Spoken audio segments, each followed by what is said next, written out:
Capítulo 2. Só quando me fiz adulto foi que meu tio me deu a ler os apontamentos que ele havia coligido com relação à casa abandonada.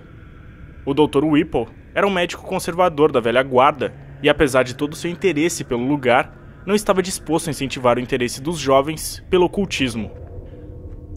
Sua opinião pessoal, que postulava simplesmente um prédio e uma localização de acentuados predicados insalubres, nada tinha a ver com a normalidade.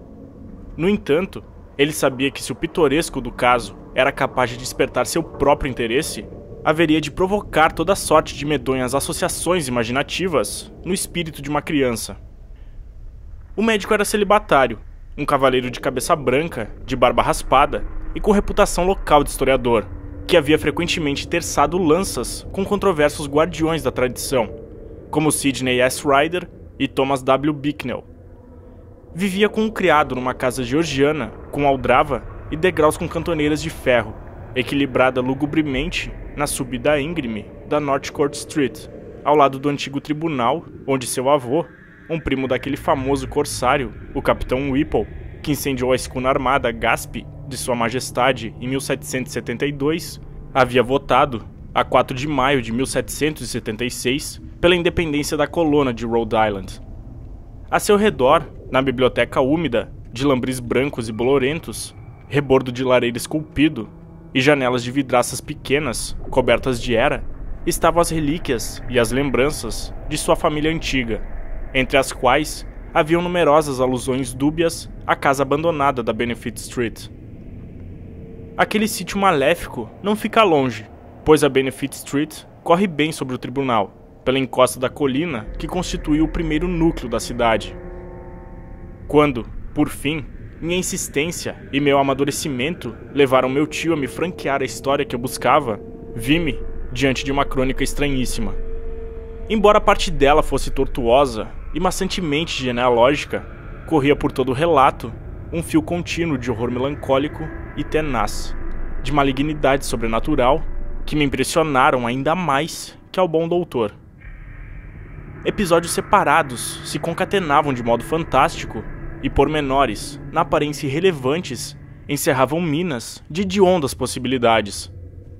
Cresceu em mim uma nova e ardente curiosidade, comparada à qual minha curiosidade infantil era débil e rudimentar.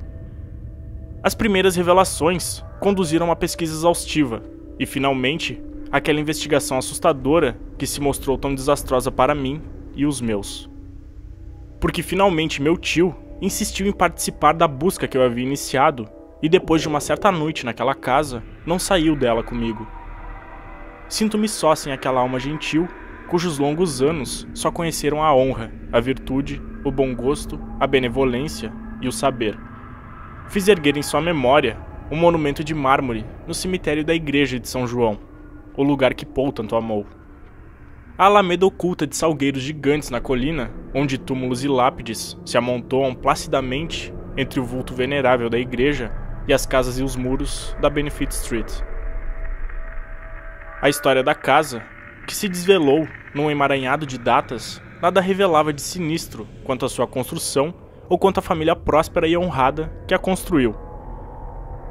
No entanto, desde o início, evidenciou-se uma mácula de calamidade, que logo ganhou presságo significado.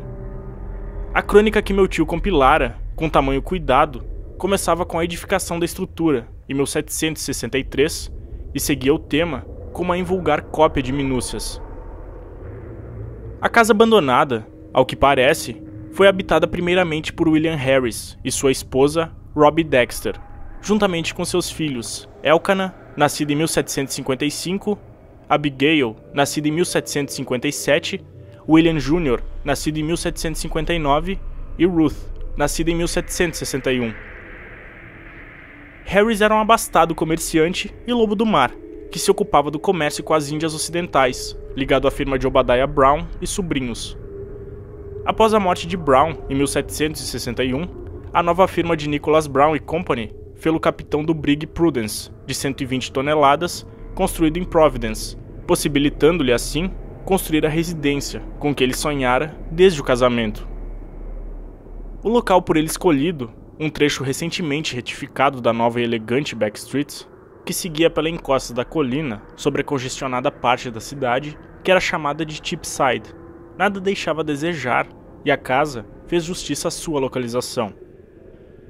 Era melhor que recursos moderados poderiam custear, e Harris apressou-se a mudar para ali antes do nascimento de um quinto filho. A criança, um menino, nasceu em dezembro, entretanto, nasceu morto. Aliás, criança alguma nasceria com vida naquela casa durante 1 século e meio.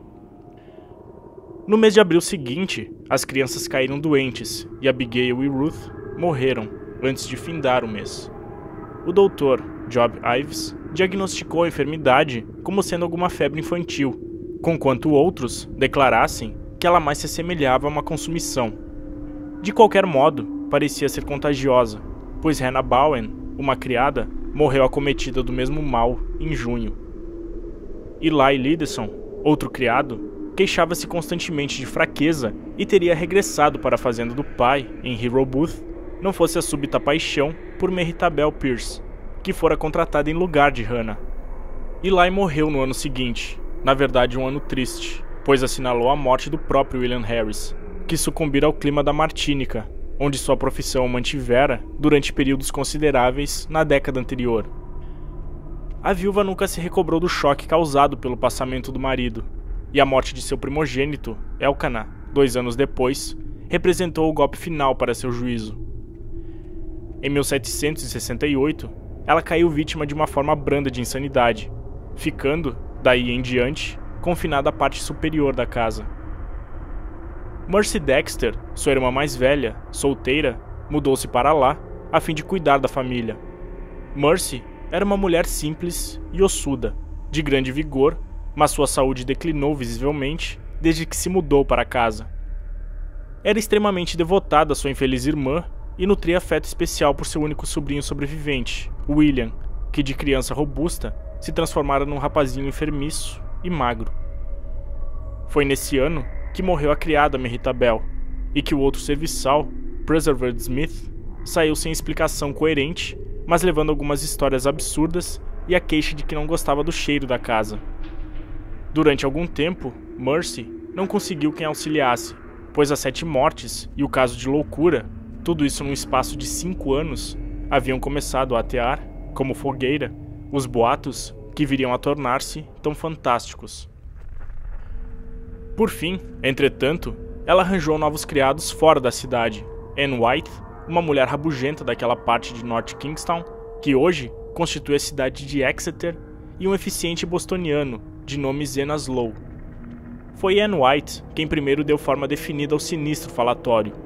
Mercy devia ter pensado melhor antes de contratar alguém da região de Nusneck Hill, pois aquele lugar atrasado era, como ainda é, fonte das mais desagradáveis superstições.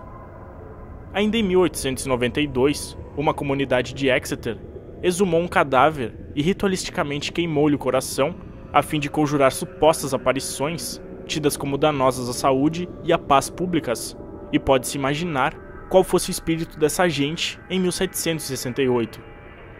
A língua de Anne mostrava-se perniciosamente ativa e dentro de alguns meses Mercy a demitiu, substituindo-a por uma fiel e amável virago de Newport, Maria Robbins.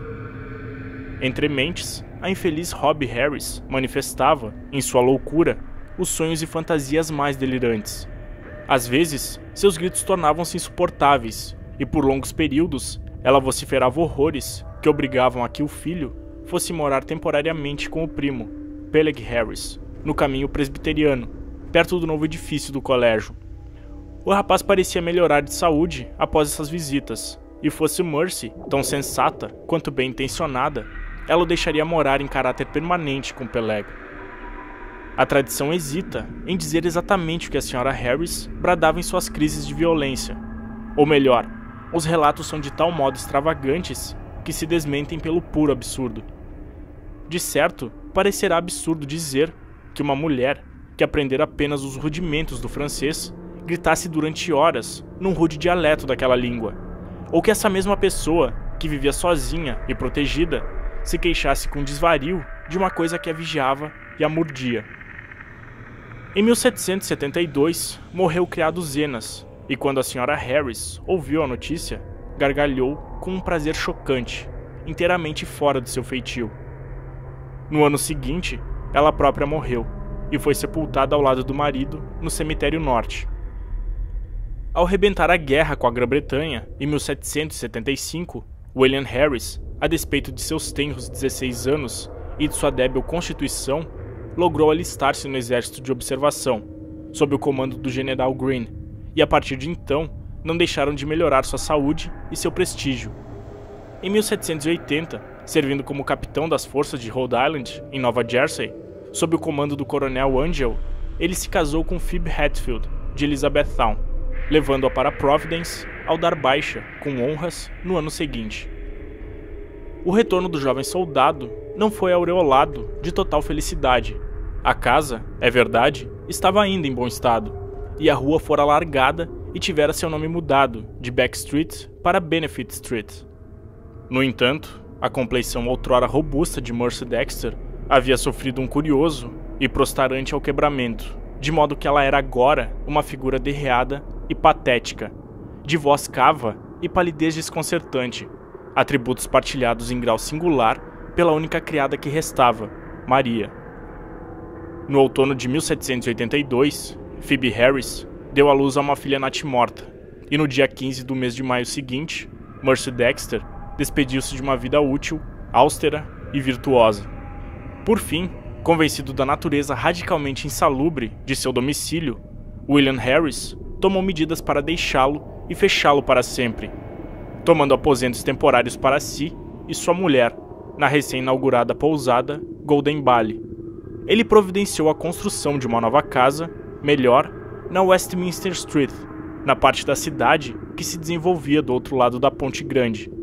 Ali, em 1785, nasceu-lhe um filho, Dutty, e ali a família residiu até que as invasões do comércio fizeram com que atravessassem, outra vez, o rio e novamente transpusessem a colina, instalando-se na Angell Street, no bairro residencial mais novo da East Side, onde, em 1876, o falecido Archer Harris construiu sua suntuosa, mas medonha mansão em estilo francês. Tanto William como Phoebe sucumbiram à epidemia de febre amarela de 1797.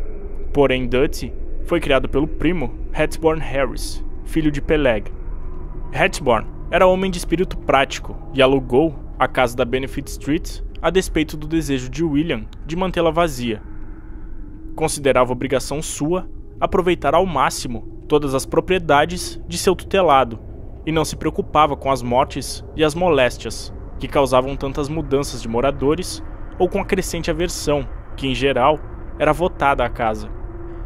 É provável que ele tenha sentido apenas contrariedade quando, em 1804, o Conselho Municipal determinou-lhe que fumigasse a casa com enxofre, alcatrão e cânfora, devido às polêmicas mortes de 4 pessoas, presumivelmente causadas pela epidemia de febre amarela, que já então esmorecia.